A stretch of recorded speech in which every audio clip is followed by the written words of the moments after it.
Les Vagabonds du Rail, Jack London. Sachez que le succès du mendiant dépend de son habileté de conteur. Avant tout, il doit jauger d'un seul coup d'œil sa victime, et ensuite lui débiter un boniment en rapport avec le tempérament particulier de cette personne et inventer à souhait pour l'émouvoir. C'est ici que surgit la grande difficulté. Dès qu'il voit à qui il a affaire, le mendiant commence son histoire. Pas une minute ne lui est accordée pour l'élaboration. Avec la rapidité de l'éclair, il lui faut deviner la nature de son client et concevoir le récit qui atteindra le but. Le hobo doit être un artiste et créer spontanément, non d'après un thème choisi dans l'épanouissement de sa propre imagination, mais suivant le thème qu'il lit sur le visage de l'individu qui lui ouvre la porte. Homme, femme ou enfant, bourreux, généreux ou avare, enjoué ou méchant, juif ou chrétien, noir ou blanc, qu'il ait ou non des préjugés de race, qu'il soit d'esprit large ou mesquin. J'ai souvent songé que c'est à cet entraînement particulier de mes jours de vagabondage que je dois une grande partie de ma renommée de conteur. Pour me procurer de quoi vivre, il me fallait inventer des histoires vraisemblables. Poussé par l'inexorable nécessité, on acquiert le don de convaincre et de faire naître l'émotion sincère, qualités qui sont l'apanage des bons romanciers. Je crois que c'est aussi mon apprentissage de Goethe qui a fait de moi un réaliste. Le réalisme est la seule denrée présentable à la porte de la cuisine pour obtenir quelques pitances.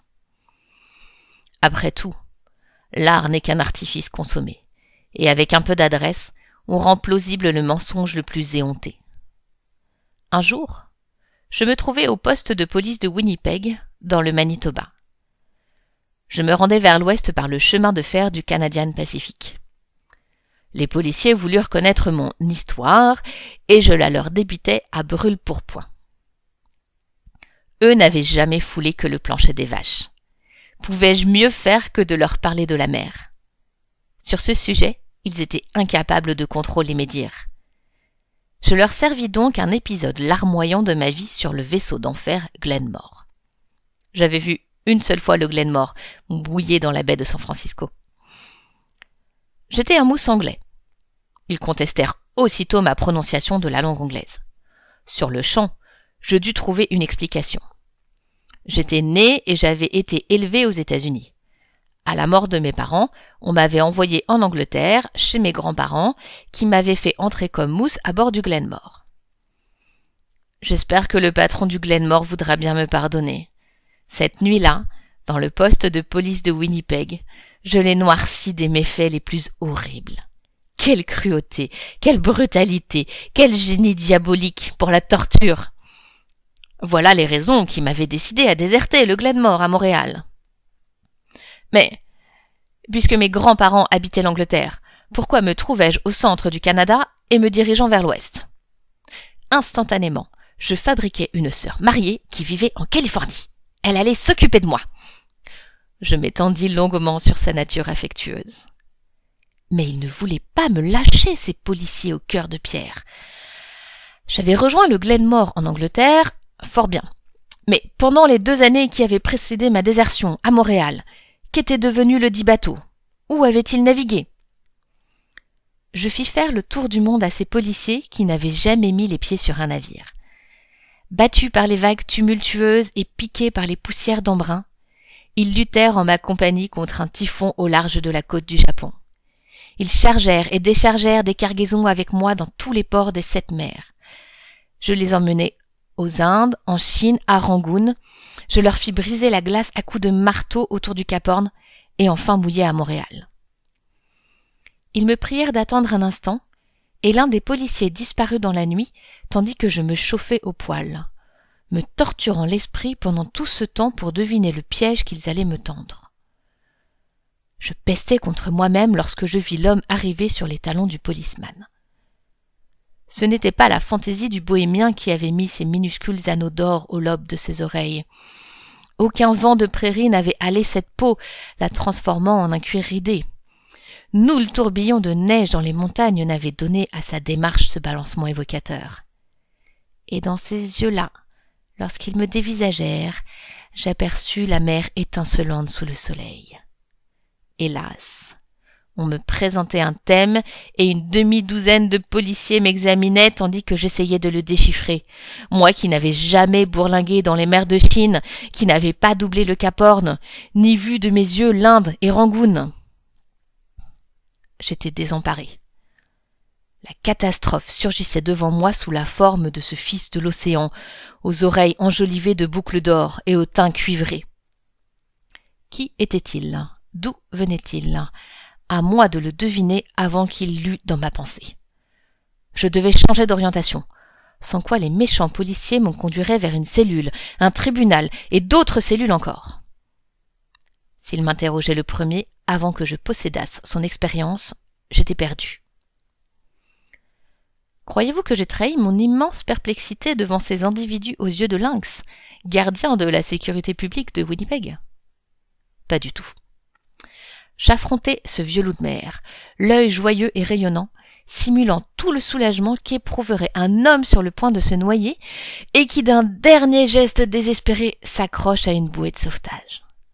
Enfin, voici quelqu'un qui comprenait et allait confirmer la véracité de mon récit à la face de ces limiers ignorants. Du moins, tel était le rôle que j'essaierais de lui faire jouer. Je me jetais sur lui, l'accablais de questions sur sa personne. Devant mes juges, je prouverais la bonne foi de mon sauveur avant qu'il vînt à mon secours. C'était un brave marin, une bonne patte. Les policiers commençaient à se lasser de mon interrogatoire. Enfin, l'un d'eux m'ordonna de me taire. Je lui obéis, mais mon esprit était fort occupé à créer le scénario de l'acte suivant. J'en savais assez à présent pour me débrouiller. Le vieux matelot était un Français. Il avait toujours navigué sur les vaisseaux de la marine marchande française, à l'exception d'un seul voyage sur un bateau anglais. Et en fin de compte, Dieu soit loué, il n'avait pas été en mer depuis une vingtaine d'années. Le policeman le pressa de me questionner. « Vous avez visité Rangoon ?» demanda-t-il. Je fis un signe affirmatif. « Nous avons mis notre 3e second à terre dans cette ville à cause de la fièvre. » S'il m'avait demandé quelle fièvre, j'aurais probablement répondu l'entérite, bien que je n'eusse aucune idée sur la nature de cette maladie. Mais il n'insista pas, il poursuivit. « Comment trouvez-vous Rangoon ?»« Très bien, il a beaucoup plu pendant notre séjour. »« Vous a-t-on donné une permission ?»« Bien sûr, répondis-je. Nous étions 3 mousses à terre ensemble. »« Vous souvenez-vous du temple ?»« Quel temple ?» J'essayai de gagner du temps. « Le grand, en haut de l'escalier. » Si je me souvenais du temple, il me faudrait le décrire. L'abîme s'ouvrait devant moi, je secouai la tête. « On le voit de partout dans le port, me dit-il. Il n'est même pas nécessaire de descendre en ville pour apercevoir ce temple. » Jamais je n'ai maudit un temple comme celui de Rangoon. Mais j'en arrivai tout de même à bout. « On ne peut le voir du port ni de la ville, ni même du haut de l'escalier, pour la bonne raison... » Je fis une pause pour réussir mon effet. « Pour la bonne raison qu'il n'y a pas de temple. »« Mais je l'ai vu de mes propres yeux, s'écria-t-il. »« C'était en quelle année ?»« En 71. »« Il a été détruit par le tremblement de terre en 1887, expliquai-je. Il était très ancien. » Nouvelle pause. Le vieux matelot était en train de reconstruire, pour ses yeux usés, ce magnifique temple au bord de la mer, vision de sa jeunesse. « L'escalier existe toujours, fis-je, venant à son aide. On l'aperçoit en effet de tout le port. Vous souvenez-vous de cette petite île à droite lorsqu'on entre dans le port ? » J'étais prêt à la transporter de l'autre côté, mais sans doute y avait-il une île à cet endroit, car il fit un signe d'assentiment. J'avais pris le temps de respirer. Tandis qu'il songeait aux changements apportés par les années, je préparais les dernières touches de mon histoire. « Vous rappelez-vous la douane de Bombay ?» Il se la rappelait. « Rasée par l'incendie, tranchai-je. »« Et Jim Wan, vous en souvenez-vous » demanda-t-il à son tour.